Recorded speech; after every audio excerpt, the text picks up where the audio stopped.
Hello. So, I am in fact making this video right after the one I just made. So, this video is about my first surgery and my whole experience. It's actually really interesting.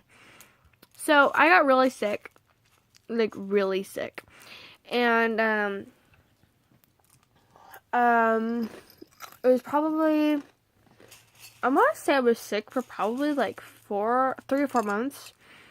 And I just wouldn't get better. So it was really concerning. So my mom took me into the doctor. I had so many tests done. I had my blood drawn so many times.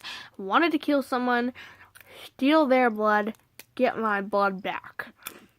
Yeah, I was that desperate. So a lot of them it came back with like really severe strep throat, tonsillitis, that kind of stuff, and bronchitis. Yeah, that's how you say it. So they didn't know exactly what it was, but they kept giving me antibiotics to treat for all those things. It didn't work. It worked a little bit, but then it stopped. So, by then we were like, what the heck is going on? So, my mom, really worried, like any mom would. I mean, what kind of mom wouldn't be worried about their daughter or any child getting a fever of almost 104? I mean, I think any mom would be freaking out at that point. And also, 104, consider that, and the fact that my normal body temperature is actually below average. It's 97. And it's supposed to be at about 98, maybe 99 sometimes. But my actual body temperature, resting normal body temperature, is 97. So take that and my temperature are almost 104. That is really bad. That's worse than a normal person. A little bit worse than a normal person because it's not as severe when they're... Okay, change that. It's still severe, but it's not as severe as I was, since my temperature is lower than normal person's temperature. So as it getting really high, it's worse than if a person who has normal body temperature 98. So it's really crazy. So that means when I have a fever, my fever is when I get to 99 degrees. So when it gets higher than that, then my mom has to really worry, because it can get really serious really fast for me, especially because I have an autoimmune disease. So it really puts a damper on things. So anyway, they were doing all these tests, and I ended up being hospitalized 3 times within 2 months. Kind of ruined my summer and the rest of my school year. So I was hospitalized. They found a couple abscesses on my tonsils. So, they drained them, and it really uncomfortable. And the liquid they have you put in the back of your mouth makes you want to puke. So I wasn't able to keep it back very long, so it didn't numb very much. So I still felt a lot of pain. But it just felt really awful because they were poking the back of your throat. And nobody likes that. If you do, then you're crazy. So they drained 2 abscesses with those 2 hospitalizations. And I was still getting sick, and I ended up having a hole in one of my tonsils. It was really weird. Like, I was looking at my tonsils, and they were really inflamed. And there's a hole in one of my tonsils. I'm like, what? And it was really weird. I almost forgot. The first signs of when I got sick were my my lymph nodes. They were really swollen. I couldn't turn my head at all. And it looked like I swallowed 2 golf balls, and they were just right there. It was really weird. And it wasn't contagious. It was just really painful and disgusting and ugh. So that's what concerned the doctors and my mom especially. oh my gosh, I keep hiccuping and burping. It's what the heck. So, like I said, they kept doing a whole bunch of tests, wondering what was going on, and nobody knew. Then they directed me to an ENT, or an ear, nose, and throat doctor. And my doctor, he was amazing. Like, he was amazing. When I saw him, he's like, yeah, those tonsils are definitely gonna need to come out. He's like, but I don't know when. If we can put off taking them out, then we need to put off taking them out. And then I went home. And then things started getting worse. I know, how much worse could it get? That was when my temperature got to 102. That's when it started going up a lot. And and then my tonsils started getting more inflamed, and it was getting harder to swallow. And I just kept getting sick. And then we got directed back to him. And he looked at him. He's like, okay, these guys need to come out. So then my surgery was, I want to say it was probably like a week after that appointment. And during that week, my temperature kept going up and down and up and down. And it kept going up to almost 104 degrees. And it was really, really awful. My throat felt like it was burning. It felt like it was on fire. And it's getting really hard to swallow. I remember the night before surgery, I wasn't allowed to eat or drink anything, and it was awful because my throat was so dry, and my stomach was upset. I wanted a Tums. I wasn't allowed to do anything, so it was just awful, and it was all about trying to keep my temperature down, so I had to be uncovered. I wasn't allowed to have my blanket on me, even though I was freezing. So, day of the surgery, really, really scary. I was terrified because it was my first surgery. So I was, that normal, oh my gosh, am I going to be okay? Because a surgery morning when we got there, my temperature was at 101, and it is really dangerous to do surgeries when somebody has a fever. And I didn't know this until after my surgery, and I'll tell you, and you'll see why I was so, oh my gosh, afterwards. So, I was in the room getting ready to go into surgery. They only allow 2 people in the room with you before surgery. I chose my grandma and my mom, because my mom was always there, and my grandma, she was like totally worried. Grandma stuff. So I was in the room, I was getting ready, I had to get into a gown, really uncomfortable, like seriously, they felt like paper. I had my blanket, and I had my baby doll, wherever it is, there it is. I had my creepy looking baby doll. Makes me feel safer, because I've had it forever. Anyway, they had me in the room getting me ready. They were checking my heart pressure, my blood pressure. They were monitoring my heart and everything, my fever, and they were really worried about my fever. And then the doctor came back. He's like, okay, I'm sorry, but we have to get these tonsils out, because it turns out I was about to go septic, which means infection in the blood, which means death. So they took me back, and I remember crying because my mom wasn't allowed to go back too far with me. She walked me as far as she could. Then I started freaking out and crying because I was so terrified, because I didn't know what was going to happen. I knew that there was a chance I wouldn't wake up, and I was just so scared. But then this angel, oh my gosh, this nurse, she was amazing. She held my hand, and she's like, okay, sweetheart. She's like, we're gonna do this. She's like, I'm gonna be here for you. I'm gonna be right next to you. She's like, I'm gonna make sure these bad old doctors don't mess up. And she told me, she's like, I promise I'm gonna stay right here. She's like, and you're going to be okay. You're gonna wake up. You're gonna be fine. You're gonna feel so much better. And she's like, I will pray for you. So right then I'm like, yes, I got a good nurse.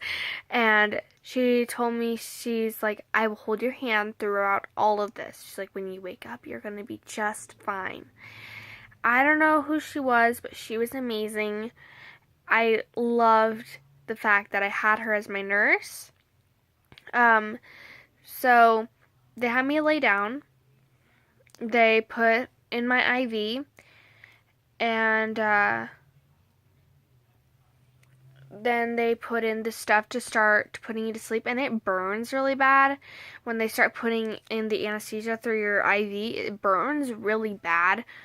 And then they put the mask on. She's like, I need you to count back from 3.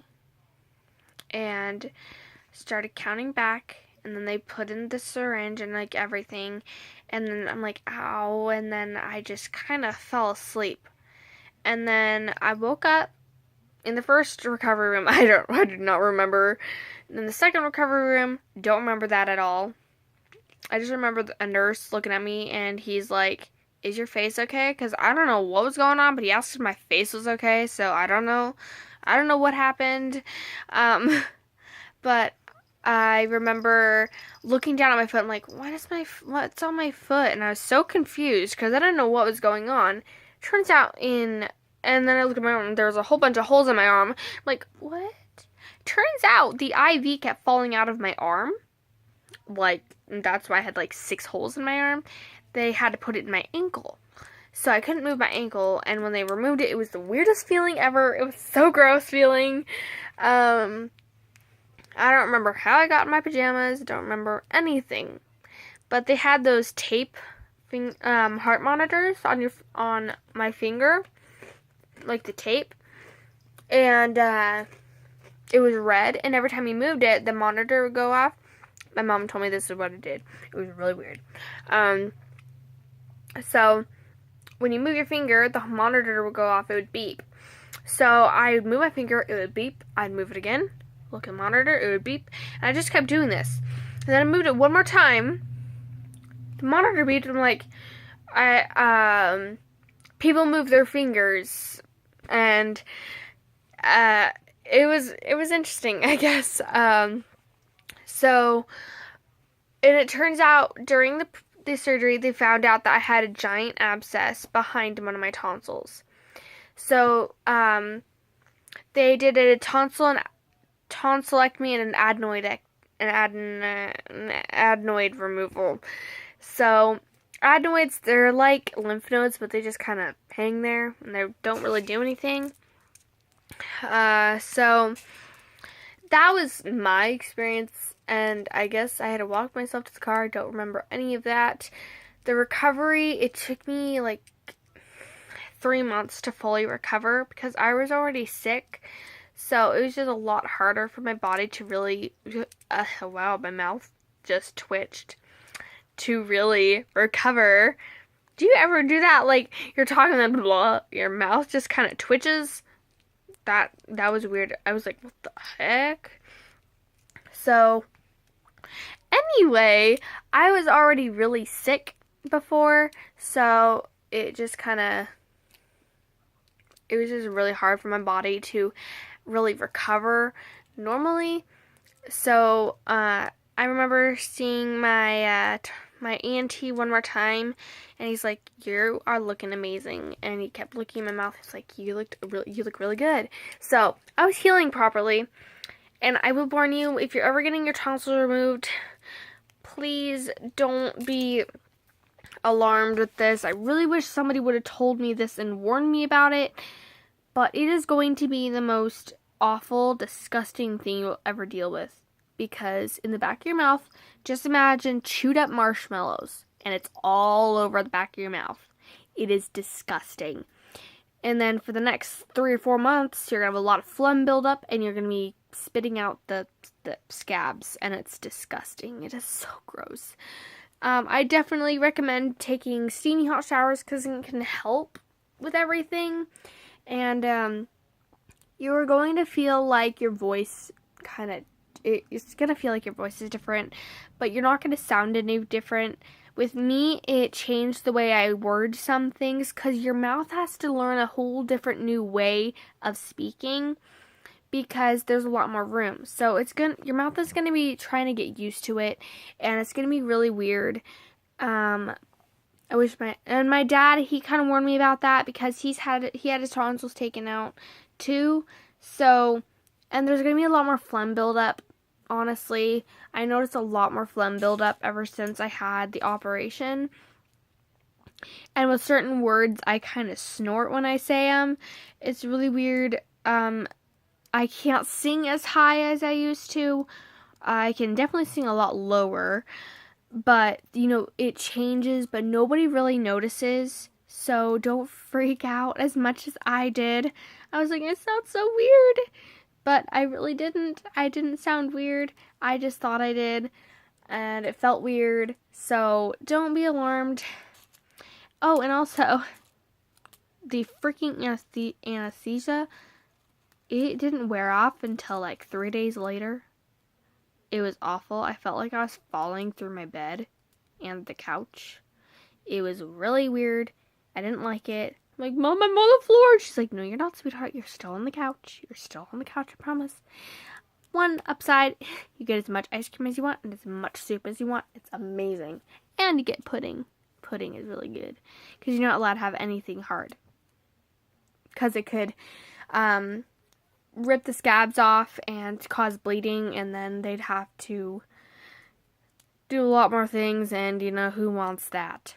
So yeah, you just have soft things, a lot of ice cream. It was really good. It was the life.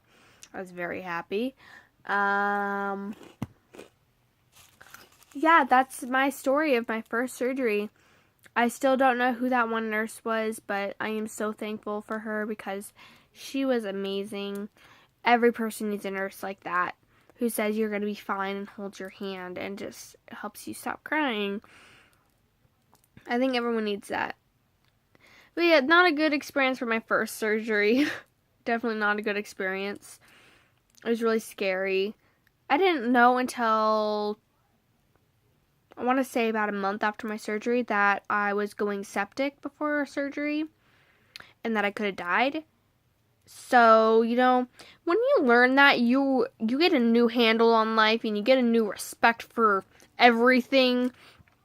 And you really look up and say, thank you, Jesus. Thank you. And thank you for being there. And thank you for not letting me go septic. Thank you. I'm still here. And then you really appreciate life more because you realize you could be dead right now. So, yeah. Yeah, it was, yeah, I don't know how to explain it. It was really interesting. Definitely do not want to do it again. So, and one thing, there's always a chance of adenoids growing back, and then they have to remove them because it can cause problems. I don't know what it can cause, but I don't want to know. I do not want to find out. So yeah, thanks for watching. Please like, subscribe, and comment down below. And I am really sorry for how long my videos have been lately. They've been almost 20 minutes long, or have been 20 minutes long, or longer. So, I just want to say sorry. Don't mean to bore you. Hope you enjoyed this video. My interesting story on my first surgery. And how fucking scared I was. Sorry about my language. So, yeah, please like, subscribe, and comment down below. And if you're new to my channel, welcome. And yeah, I'm Bree. And if you want to look at Trinity, Newfoundland, the link is in the description box, and it will be from now on. If you want to find me on social media, also in the description box. And if you got any recommendations for any further videos, go ahead and comment. Yeah. So thanks for watching, guys. Peace and Cheerio lovers. Amazingness. You didn't see that. I did that twice now. Both videos. So, peace out. You'll see me in my next video, which I don't know when it'll be. Bye.